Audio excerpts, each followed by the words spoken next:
Hello friends, बराय Bodo Job Info official YouTube channel आसामनि स्किमनि बागै फिन खनसेबाव लास्ट डेट आपडेट लाबोदों एन्ड बेनिफ्राय रेजिस्टार जाबानो मोनगोन नामा नोंथांमोननि लोनखौ स्किमखौहाय बेनो जाबाय राङारि अनसुंथाइ फाइनान्शियेल एसिस्टेन्स मिनिस्टारनि आन्डाराव आसाम स्टेटआव बेखौ नोंथांमोना रेजिस्टार खालामगासिनो दङ आरो जायफ्रा खालामबाय माबोरै जागोन आरो जायफ्रा खालामाखै मा जागोन एन्ड बेनि सायाव डिटेल्सखौ लाबोदों दा जायफ्रा Bodo Job Info YouTube चेनेलाव गोदान नोंथांमोना साबस्क्राइब खालामना लानो हागोन साख्रिनि आपडेट मोनबाय थानो आरो लोगोसे बेफोरबादि माखासे गभर्नमेन्ट स्किम्सनि बागै नोंथांमोननि आपडेट मोननो बिदिब्ला गोबाव खालामा लोगोफोर नोंथांमोना रेजिस्टारखौ माबोरै खालामो बिनि सायाव भिडिअ मोनखाबाय एन्ड 2 लाखनिफ्राय 5 लाखसिम नोंथांमोना 2L निफ्राय 5L सिम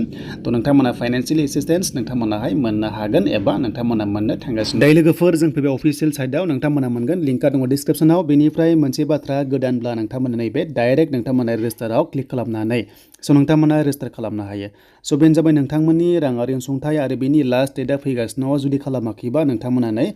7 नभेम्बरसिम थागोन बियो अनलाइन रेजिस्टारा नाथाय मोनसे बाथ्रा नोंथांमोना दायो खालि स्टेप 1 खौल' खालामनो हादों बेनो जाबाय रेजिस्टार जेब्ला रेजिस्टारा जोबगोन अब्ला नोंथांमोना एप्लिकेसन फर्म नोंथांमोनाहाय साबमिट खालामनांगोन अके बे साबमिट खालामनायनि डेटआ हमना ला जोंहा लास्ट उइक नभेम्बराव जागोन देन बेनिफ्राय जेब्ला आपडेट फैयो लिंकआ एक्टिभ जानाय लोगो लोगो नोंथांमोनाहाय खालामनो हागोन दा जेब्ला नोंथांमोननि फाइनाल साबमिटआ नोंथांमोना फाइनाल साबमिट डेट मोनगोन अब्ला गासैबो नोंथांमोननि नांगौ डकुमेन्ट्सखौहाय नोंथांमोनाहाय आपल'ड खालामनांगोन दा रावबो आपल'ड खालामनाङा खालि नोंथांमोना मबाइल नाम्बारजोंल' रेजिस्टार खालामनांगौ एन्ड एमप्लयमेन्ट एक्सचेन्जआ नांगौ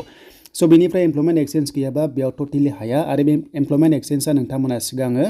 नोंथांमोना एप्रिलनि जानांगोन एप्रिलनि सिगां खालामनाय जानांगोन अब्लासो नोंथांमोना हागोन दा खायसे नोंथांमोना रेजिस्टार जायाखै होनना बुंदों बाथ्रा जाबाय नोंथांमोननि एमप्लयमेन्ट एक्सचेन्जआ नोंथांमोनाहाय मा जानांगोन नोंथांमोनाहाय सिगांनि जानांगोन एप्रिलाव खालामनाय जानांगोन अब्लासो नोंथांमोनाहाय बेयाव नोंथांमोना रेजिस्टार खालामनो हागोन डाइरेक्ट नोंथांमोननि एमप्लयमेन्ट एक्सचेन्जखौ होनाय लोगो लोगोनो ट्रेक जाखायो आरो भेरिफाइ जानानै नोंथांमोना रेजिस्टार खालामनो हायो जुदि जायाबा टटेलि नोंथांमोना बेवहाय एलिजिबल नङा बिनिफ्राय बैसोआ जोंनि एसटी हिसाबै 28 इयार्स गाहायसिना एन्ड मेक्सिमाम जोङो 43 इयार्ससिम नोंथांमोना बेयाव लोनखौ बा स्किमखौ लानो हागोन आरो बे स्किमखौ ओरैबायदि रानदों नोंथांमोना सिम्पल नोंथांमोना क्लास 10 फेल एबा जोंनि एसटीफ्रा 10 फेलनिफ्राय डिग्री पाससिमबा 2 लाख नोंथांमोना मोनगोन एन्ड बेनिफ्राय जायफ्रा बेफोरबायदि होनाय नोंथांमोना टेक्निकेल कर्सआव एबा डिग्री लानाय दङ अब्ला 5 लाख नोंथांमोना मोनगोन आरो बे 5 लाखखौबो गासै अल आसामाव 5%आल' मोनगोन होनना बुंदों 95%आ जेनेरेला मोनगोन अके बेखायनो नोंथांमोना जायफ्रा नोंथांमोना लानो सानदों अब्ला नोंथांमोना लानो हागोन आरो बे जाबाय नोंथांमोना मोनसे इम्परटेन्टआ जाहैबाय नोंथांमोनाहाय मा खालामनांगोन नोंथांमोना बेंक एकाउन्ट खुलिनांगोन आरो बे बेंक एकाउन्टआ 31 डिसेम्बरनि सिगां नोंथांमोनाहाय खुलिनाय जानांगोन अब्ला नोंथांमोननि लास्ट डेटआ डिसेम्बरसिम जाबाय थानो हागौ मानोना डिसेम्बर लास्ट होदों बेखायनो नोंथांमोनाहाय नभेम्बरनिफ्राय जानानै लास्ट डेट नोंथांमोना 31 डिसेम्बर मोनदों बिनि सायाव लिंकआ एक्टिभ जाबानो आपडेटखौ मोनखागोन नाथाय बाथ्रा जाबाय नोंथांमोना एमप्लयमेन्ट एक्सचेन्जआव नोंथांमोनाहाय रेजिस्टार थाथारनांगोन अब्लासो नोंथांमोना हागोन एन्ड बेनिफ्राय जायनोखि लन लानो सानदों नोंथांमोना माखासे लन लाखानानै माखासे नोंथांमोना बाउन्स जानाय एबा नोंथांमोना सिभिल गाज्रि जानायफ्रा बेयाव मोननाय नङा जुदि एक्टिभ लन दङ अके नोंथांमोना एक्टिभ लनखौहाय नोंथांमोना होगासिनो दङ अब्लाथ' नोंथांमोना मोनगोन देन बेनिफ्राय बेयाव नोंथांमोना साननांगौ जे बेखौ लायोबा माबाफोर प्रब्लेम जागोन नामा बेनि सायाव जेबो बेबायदि गाइडलाइन्स गैथ'वा नाथाय मोनसे बाथ्रा नोंथांमोना जायफ्रा स्टुडेन्ट्स नोंथांमोना बे लनखौ लाथ'नाङा मानोना गोबां जब फैगासिनो दङ एडिआरइ आसाम पुलिस गोबां रोखोमनि साख्रि फैगासिनो दङ जेराव नोंथांमोना माबाफोर जुदि फिउचाराव माबाफोर जुदि गोदानै गाइडलाइन्स फैयोबा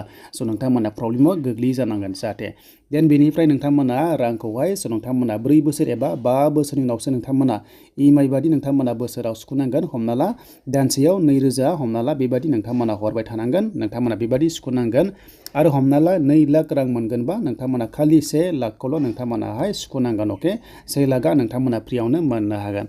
दा बेनोमा नोंथांमोननि माखासे A to Z डिटेल्स लाबोफिनबावदों जे नोंथांमोननि लास्ट डेटआ फैगासिनो 7 नभेम्बर 7 नभेम्बरसिम नोंथांमोनाहाय बेखौहाय नोंथांमोना थाबैनो खालामनांगोन